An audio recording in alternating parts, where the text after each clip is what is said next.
Incredible speed, a tight turn, and a nightmare of twisted, burning metal. That was the reality for hundreds on board the train that derailed in Spain Wednesday, killing 78 people and injuring more than 140. Stephen Ward was on that train. He's a Mormon missionary from Utah, and he was just released from hospital. He joins me on the phone from A Coruña, Spain. So, Stephen, first of all, how are you doing? I'm doing about as well as someone in a neck brace can be doing. I'm on the mend pretty quick, and I'm grateful to be out of the hospital. And what was it like to be on that train? Well, at the moment of the crash, it was...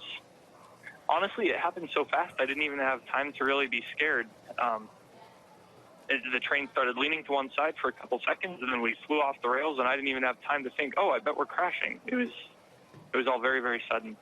Where were you in the train?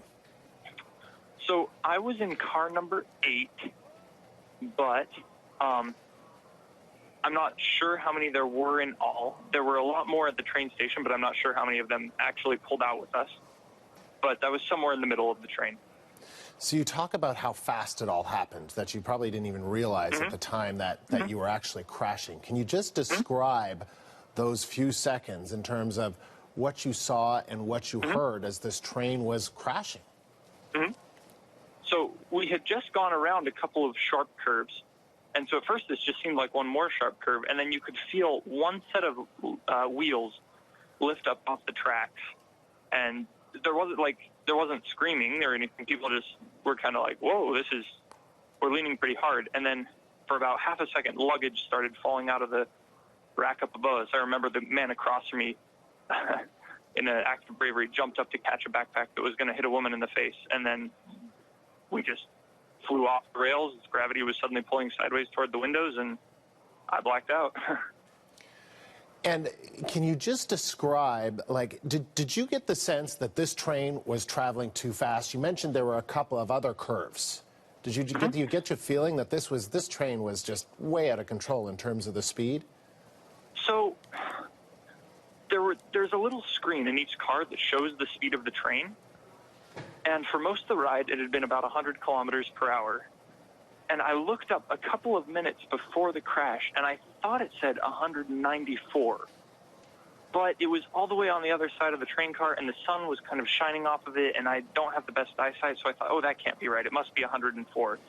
It didn't feel that much faster, but it could have been. I honestly wasn't paying that much attention to the speed. Did you feel when you were on the train, though, that you were going too fast, or did it feel as though it was a fast speed train, and did it feel okay in the moments before? Honestly, it felt okay. It felt like this train is supposed to go fast. This is what it should be doing. I was writing in my journal at the time, so I wasn't really paying that much attention to the speed. So then describe what happened. You talk about how you blacked out. Do you have any sense of how long you blacked out for? I looked at my watch when I came to. I wasn't out for more than 2 or 3 minutes.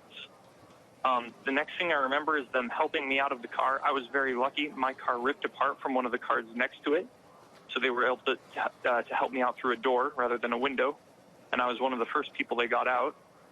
I thought it was a dream when I got out. They helped me out of the car and up onto a little bank of land nearby, and I was there for a couple minutes before I began to suspect, I think this is real life. I think this train really just crashed. And what did you see around you as you were coming to? Like I said, I was one of the first people they helped out, and so I got to see a lot of other people getting helped out. I was covered in blood. I was not the only one covered in blood. There were lots of people crying. There was lots of people in a great deal of pain. After 2 or 3 minutes, paramedics got there. There were a lot of just civilians. I don't even know where we were, but from just nearby who were doing their best to help people get out. But it was pretty gruesome.